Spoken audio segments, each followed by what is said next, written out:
ప్రపంచాన ఇది ఒకటే వేద వ్యాస క్షేత్రము. చూసిన వారలా జన్మలన్నీ అవుతాయి ధన్యము.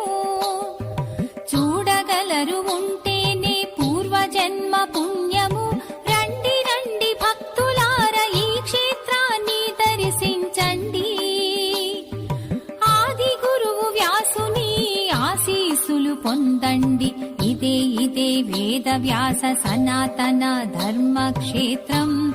శ్రీ వేద వ్యాస భగవానుడు కొలువైన మహాపుణ్యక్షేత్రం.